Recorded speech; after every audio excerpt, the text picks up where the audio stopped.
Hola, hola, compañeras y compañeros de Derecho. Ya estamos aquí nuevamente en lo que viene siendo nuestra materia, régimen jurídico del comercio exterior. Máxime que, como usted bien lo sabe, con la famosa globalización económica, con el neoliberalismo, que al final no son sino más que el libre comercio, no solamente interno, sino libre comercio externo, es decir, el libre comercio internacional o mundial, el libre comercio entre los países. Pues este tema es muy actual, está muy en boga, y obviamente los conflictos pues suelen darse, y en consecuencia la abogacía tiene ahí un papel muy importante en sus principios, pero que pues es bien remunerado. Sabemos que hoy los países, compañeros, no pueden limitarse a un comercio interior, un comercio entre los estados, en el caso de México, entre las entidades federativas, porque bajo la premisa del comercio exterior que hemos visto, que en un país tiene todo lo que necesita o lo suficiente para satisfacer sus necesidades, se ve obligado a tener, por tanto, que buscar en los países lo que no tiene en su propio país. Ahí lo tenemos con Alemania, toda una potencia mundial, y con todos los países del norte de Europa, donde el invierno les pega fuertemente, les pega con temperaturas extremas.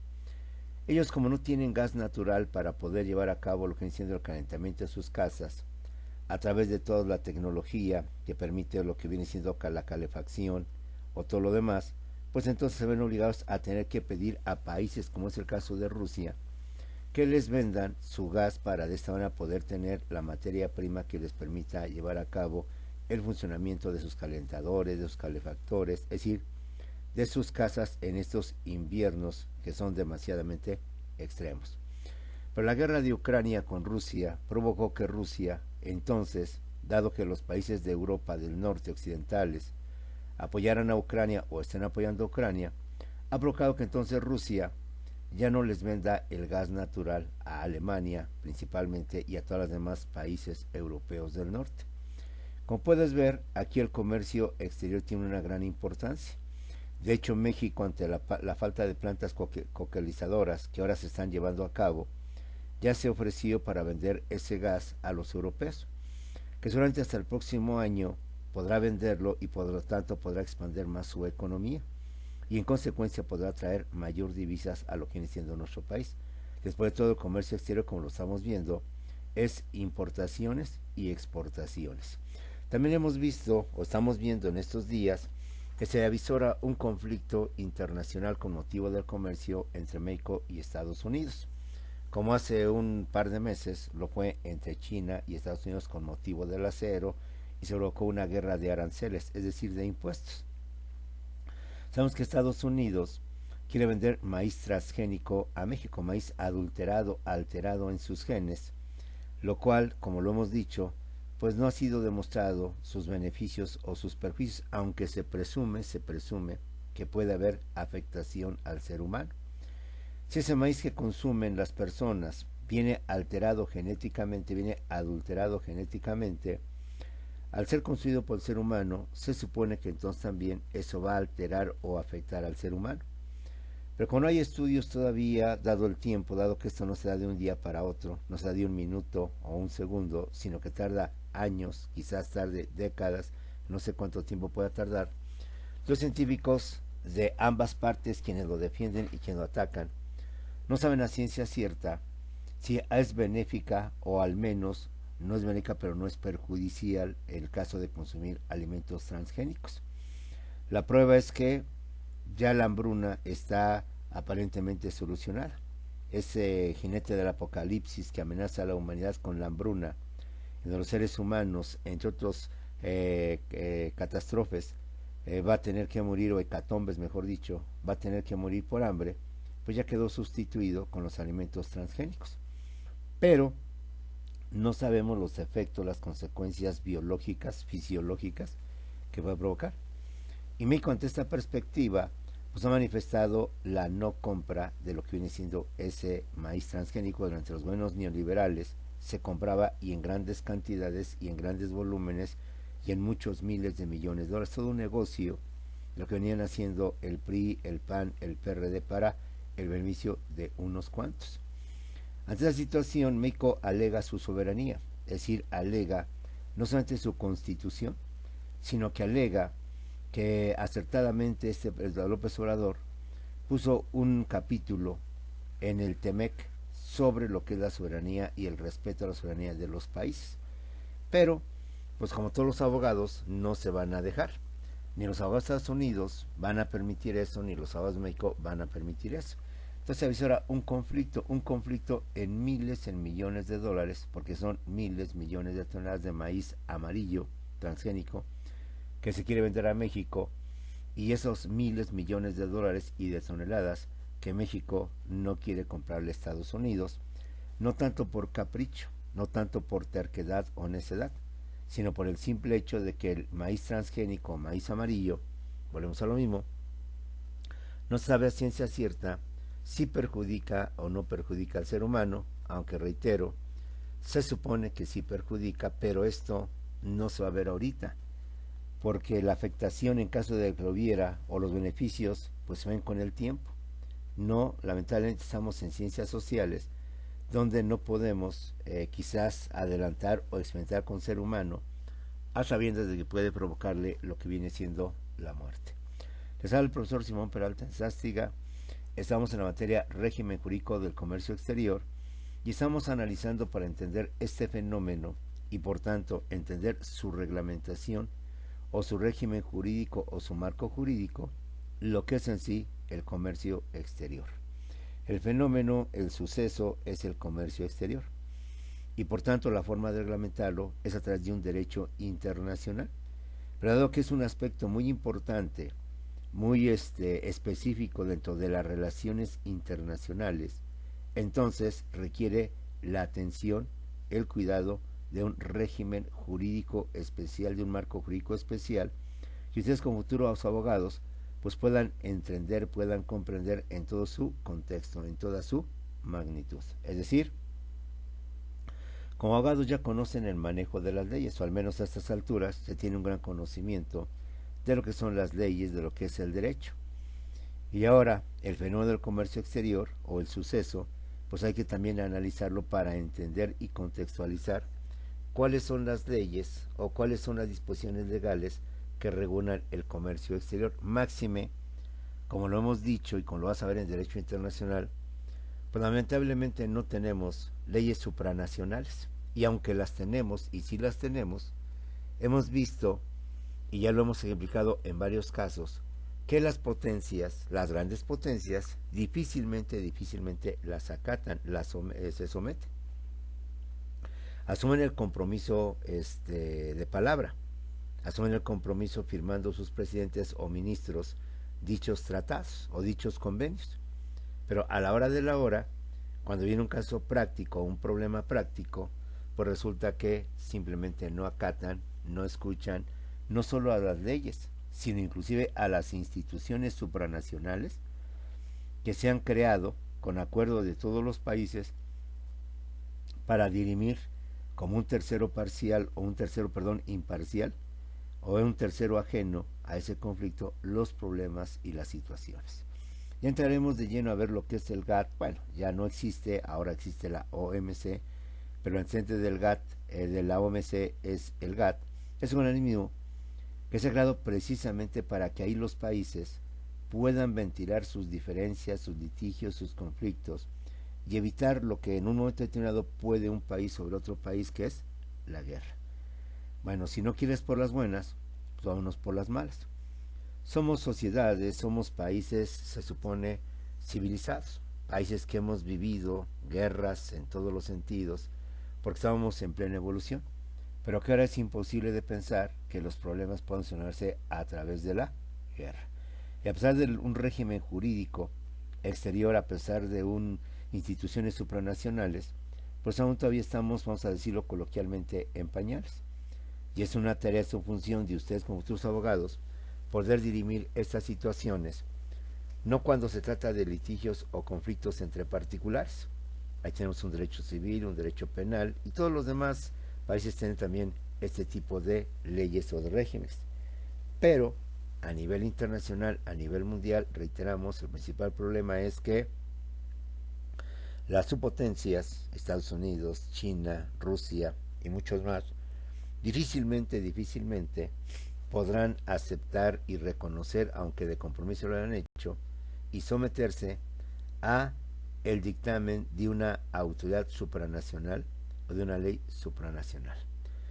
Hemos visto en clases anteriores, compañeros, lo que es el comercio exterior. En última instancia, las transacciones, las operaciones mercantiles o comerciales que realizan los países entre sí. Y este intercambio de mercancías basados en el principio de que nadie o ningún país tiene todo para poder satisfacer sus necesidades, implica lo que son las importaciones y las exportaciones. Bajo esta premisa de que el comercio exterior abarca lo que son las importaciones y las exportaciones, el comercio exterior, por tanto, se divide en tres tipos o en tres clases de comercio exterior, que son el comercio de importación, el comercio de exportación y el comercio entre pot. Lo digo como se lee, más no como se pronuncia, dado que esa es una regla que existe. Si no sabes pronunciar la palabra de otro idioma, pues entonces pronúnciala tal como se lee.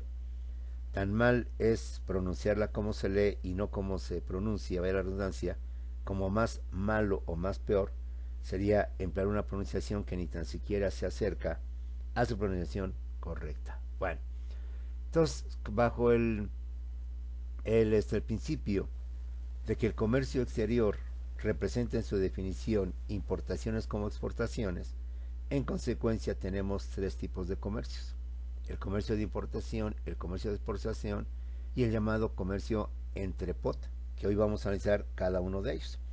Aunque usted y yo ya sabemos qué es importación y exportación, espero que así sea, no está por demás pues hacer un repaso y por tanto dar una mejor definición de lo que es el comercio de importación. El comercio de importación es cuando un país u organización, en este caso México, compra bienes a otro país, por ejemplo Estados Unidos, China, para su uso o consumo interno. Dicho de otra manera, el comercio de importación es la entrada de bienes o servicios en territorio nacional provenientes de otros países. Bajo la máxima de que México y todos los países no tienen todo o lo suficiente para satisfacer sus necesidades, entonces se ven obligados o necesitados a tener que adquirir de otros países esos productos donde sí son abundantes, donde sí los tienen. Y en consecuencia permitimos la entrada de esos productos extranjeros a lo que viene siendo nuestro país, para nuestro consumo interno. Así como nosotros le compramos, importamos muchos bienes, muchos productos, muchas mercancías a países extranjeros, es entonces cuando se lleva a cabo el famoso comercio de importación. Y esto tenlo muy presente porque luego, dada su similitud entre exportación e importación, a la hora de la hora, como que nos confundimos y como que decimos importación, creo que es cuando uno le vende al extranjero. No, creo que es cuando uno compra al extranjero. En fin, para que nos quede bien cimentado este concepto, esta definición. El comercio de importación es cuando un país u organización, en este caso México, compra, adquiere bienes a otros países o a otro país como es Estados Unidos o China, para su uso o consumo interno. Dicho de otra manera, el comercio de importación es la entrada de bienes o servicios en territorio nacional provenientes de otros países, ¿sí? En contraposición, pues tenemos, el comercio de importación. La principal razón para la importación de productos es atender a la demanda de bienes que no pueden ser producidos en el mercado interno. ¿Por qué existe el comercio de importación? Principalmente porque en el país de origen pues no existen esos productos. No tenemos el equipo, la maquinaria, no tenemos la materia prima bajo la cual nosotros podamos obtener esos productos. Y otros países que tienen esa materia prima, que tienen esa maquinaria, ese equipo o esa tecnología, entonces tienen esos productos. ¿Y qué es lo que hacemos? Pues entonces adquirir de esos países dichos bienes, dichas mercancías y dichos productos. Creo que para todos es del dominio público, del conocimiento en general, pues que México tiene o carece de tecnología para lo que vienen siendo las computadoras, lo que vienen siendo sobre todo los teléfonos muy en boga o muy usuales. Entonces, como no tenemos nosotros la tecnología, tenemos quizás la manufactura, pero no la tecnología para poder hacer estos teléfonos, máxime que constantemente se modifican, constantemente se actualizan, constantemente se les agregan nuevas tecnologías, pues entonces México con muchos países no les queda otra cosa más que importar, más que comprar, de los países asiáticos, toda la tecnología de lo que viene siendo la telefonía y demás que implica el Internet y las redes sociales.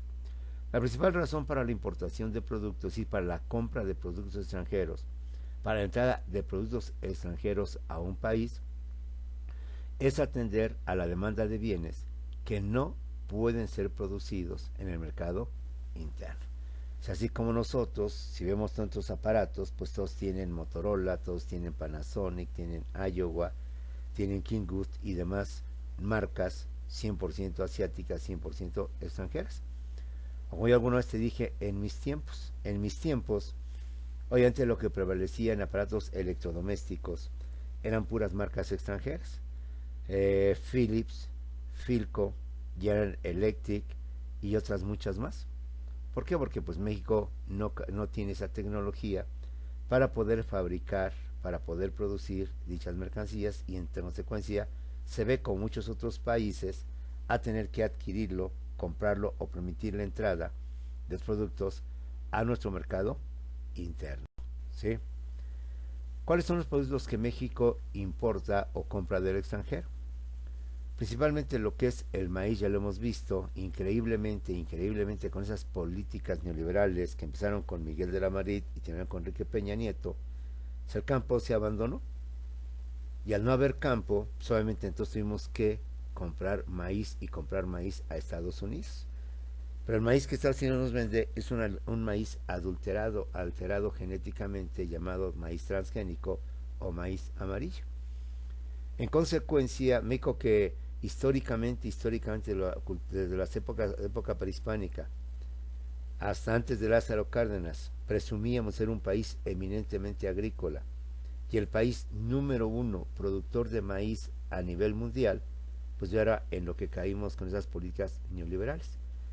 Y como digo a mis grupos, sigan votando por el PRI, sigan votando por el PAN, sigan votando por el Movimiento Ciudadano, por el PRD, para que volvamos a estas políticas antimexicanas. ¿Qué es lo que México importa, compra o permite que entre a nuestro país porque no lo tenemos? El maíz, el papel corrugado, productos metálicos, maquinaria, equipos y aparatos eléctricos y electrónicos, pipas de aluminio, alambre de cobre trenzado, material eléctrico, máquinas, tractores e increíblemente hasta gasolina. Son dos paradojas que hay que analizar y que por eso llevas tantas materias como teoría política, como teoría económica. Somos un país inmensamente rico en petróleo, la materia prima para poder refinar y obtener la gasolina. Pero somos un país solamente eso, exportador de materia prima, el petróleo, e importador de su producto, que viene siendo la gasolina. Y por razones obvias, el petróleo lo vendes a un precio, pero cuando tú compras la gasolina te lo venden a un precio mayor. ¿Por qué? Porque ya la gasolina la refinan, ya le pusieron, como dicen, valor agregado, y en consecuencia sale más caro.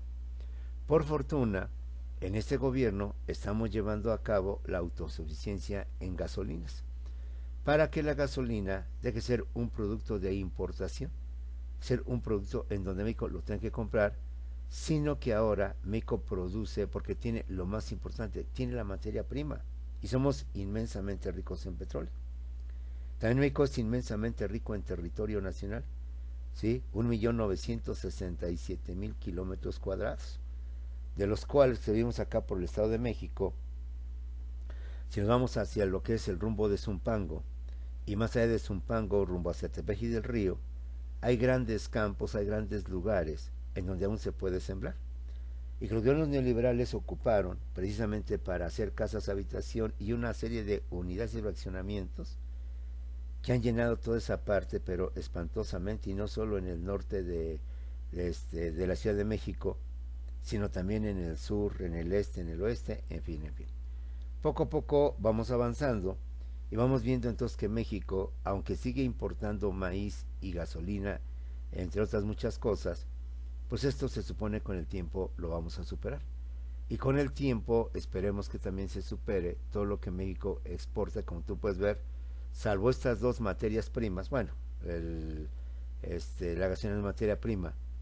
Lo demás, pues tú bien sabes que México carece de esa tecnología para poder producir todo esto.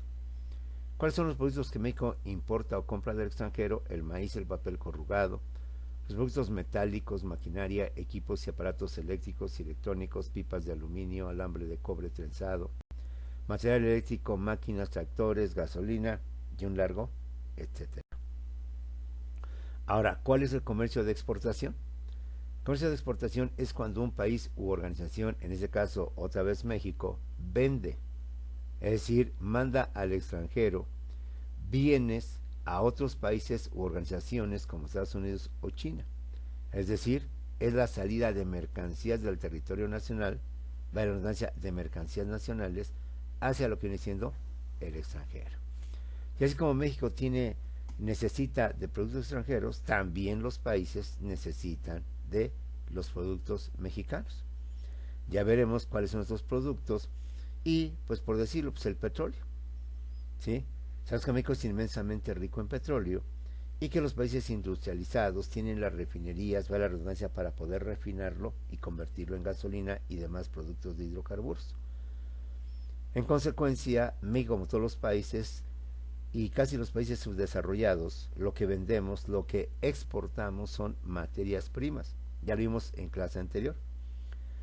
Teóricamente, los países desarrollados son los que nos venden su tecnología y los países subdesarrollados lo que vendemos son las materias primas.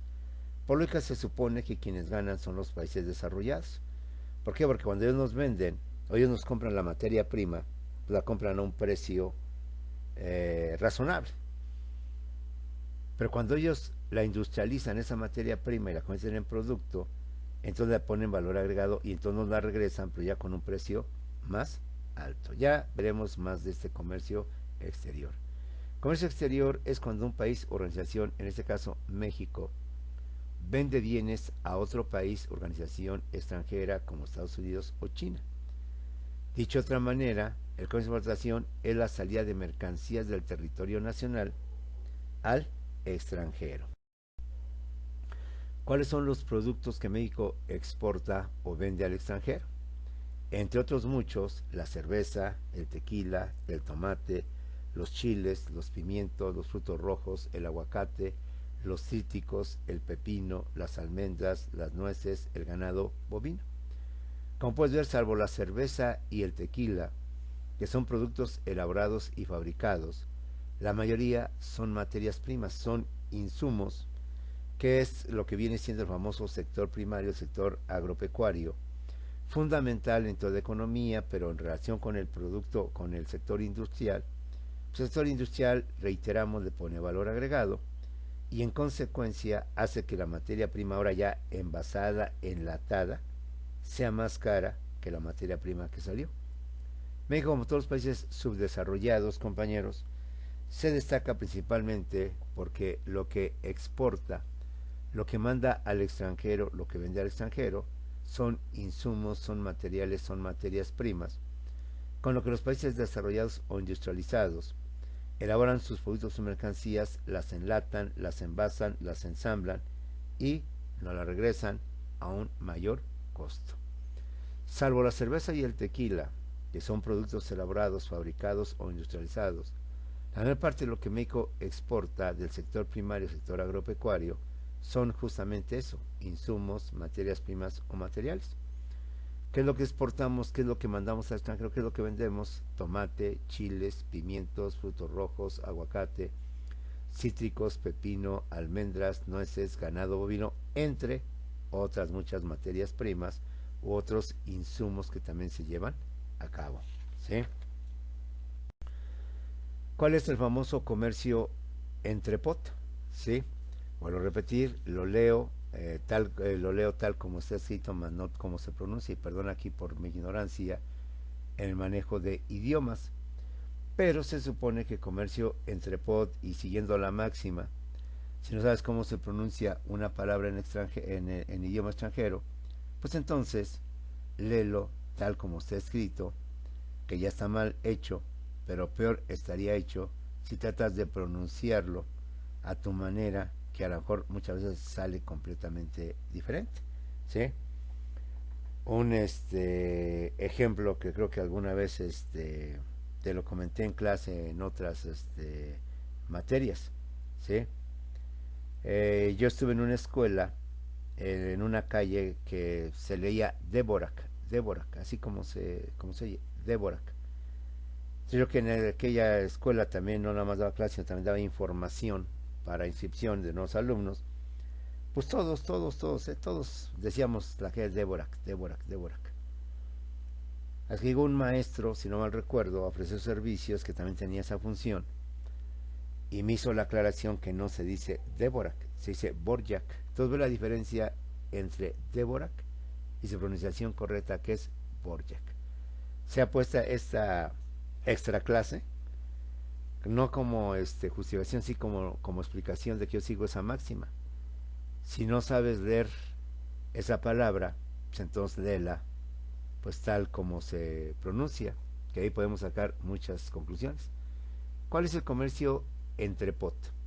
Es cuando una organización o un país importa, es decir, compra bienes a otro país con el fin de volver a exportarlos a otro país.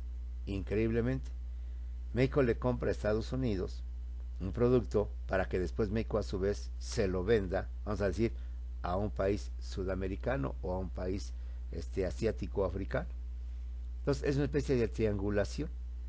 Ahora, ¿por qué se da esa triangulación y por qué no este país sudamericano, en lugar de comprárselo a Estados Unidos, se lo compra a México? ¿Para qué ese intermediario de México? Si yo puedo comprarlo directamente a Estados Unidos, pero ese comercio existe y suele darse por la falta de acuerdos comerciales o por la falta de rutas comerciales directas. Puede ser, compañeros, que muchas veces haya conflictos entre esos países, entre Estados Unidos y un país centroamericano. Ahí lo tenemos Nicaragua, lo tenemos Venezuela o lo tenemos Cuba. En consecuencia, esos países van a pedir apoyo de otro país para que Estados Unidos sí les venda a ellos, porque no tienen conflicto con Estados Unidos. Vamos a hacer el caso de México. Pero México lo compra, pero a su vez lo va a vender ahora a esos países con los cuales no tienen buenas relaciones con Estados Unidos o no tienen algún tratado de libre comercio para llevar a cabo todo esto.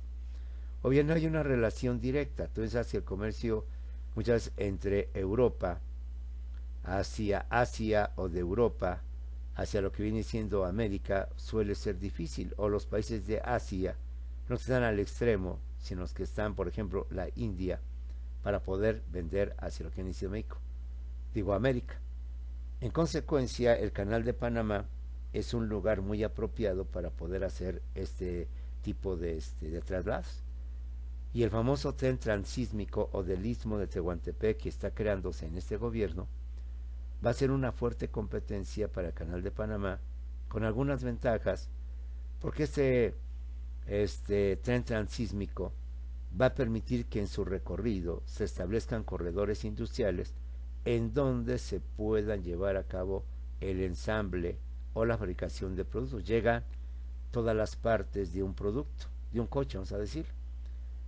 Estos corredores industriales se va a aprovechar para que ahí se empiece a fabricar el producto y luego se pueda exportar hacia las costas de Estados Unidos del este y no del oeste, porque el oeste a través del océano Atlántico se puede llevar a cabo todo esto.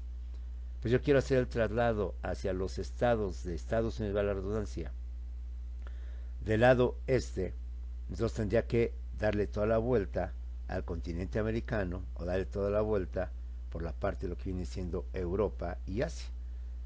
Pero con el canal de Panamá se logra acortar esta distancia. Y ahora con el tren transísmico que va a estar en nuestro país, pues con mayor razón se va a poder a cabo este traslado. Es entonces cuando se da aparentemente esta incongruencia de este comercio exterior. Sí, porque suena incongruente, ¿no? O lo mismo. Yo, país centroamericano, ¿para qué le compro a México lo que México le compró a Estados Unidos? Se lo compro directamente a Estados Unidos y se acabó. Pero resulta que tengo conflictos con Estados Unidos y resulta que no tengo un tratado de libre comercio con Estados Unidos y por tanto la mercancía me saldría más cara.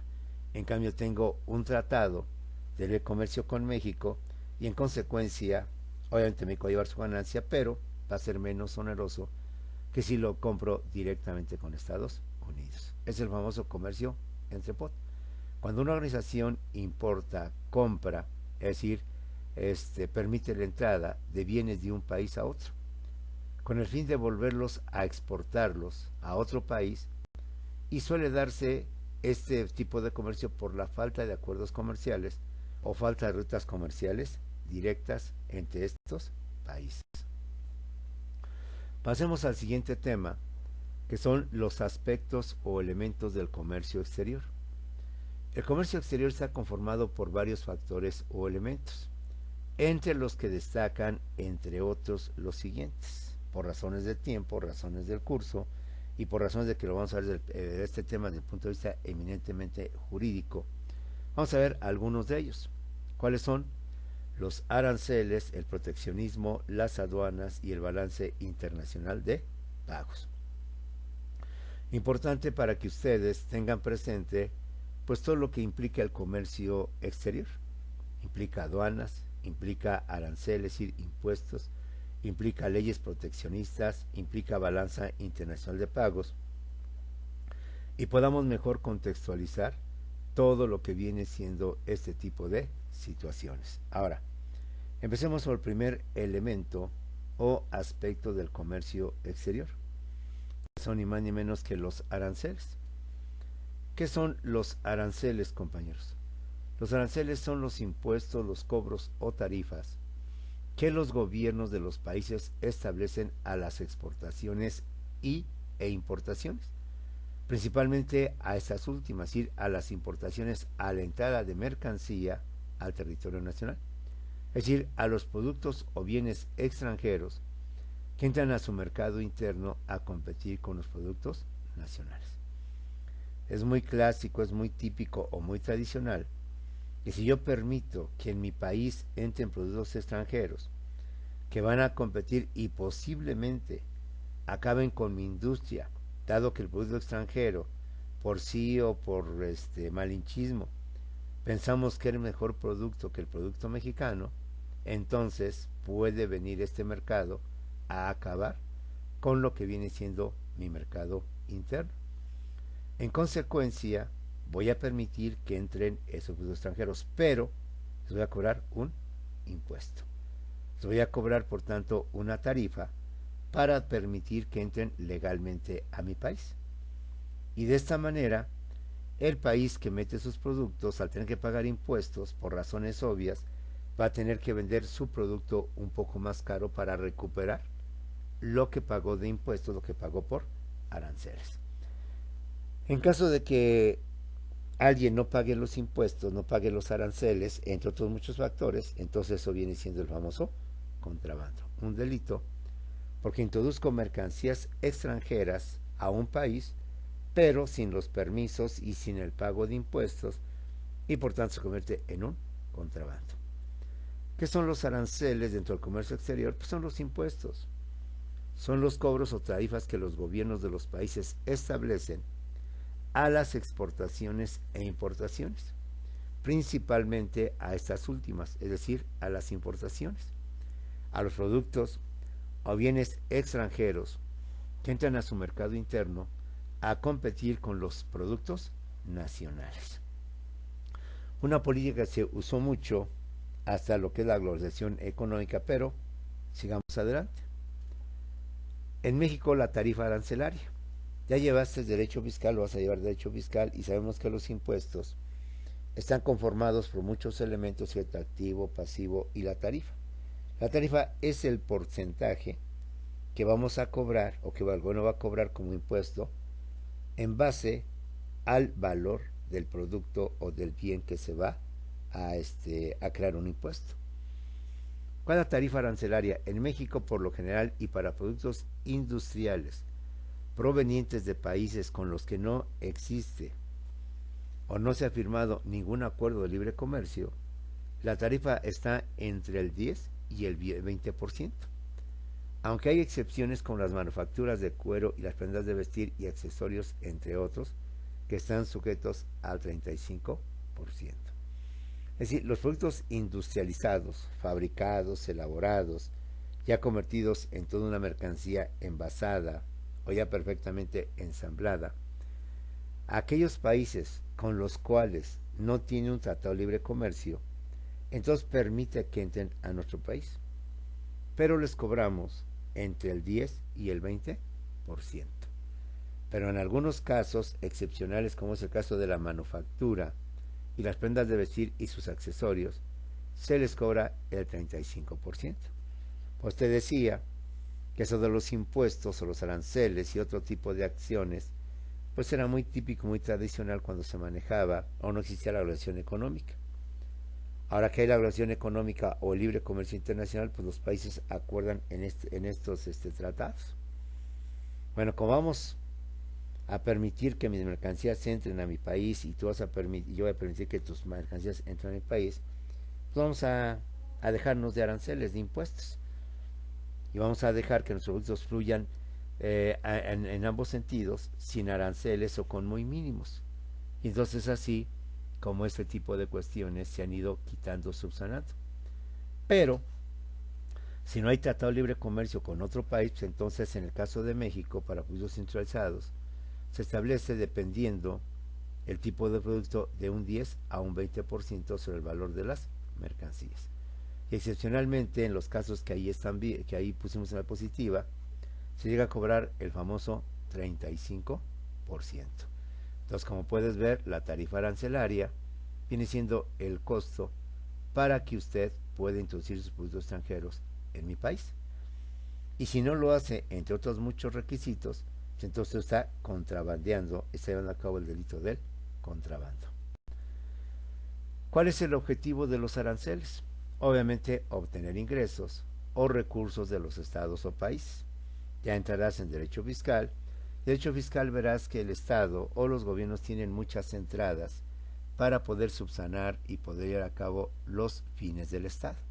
Es decir, ya lo hemos visto, el Estado tiene que proporcionar servicios a la sociedad, tiene que dar obra pública a la sociedad, carreteras, banquetas, autopistas, escuelas, bibliotecas, mercados, panteones, drenaje, alcantarillado, luz pública, seguridad, bomberos, infinidad de cosas.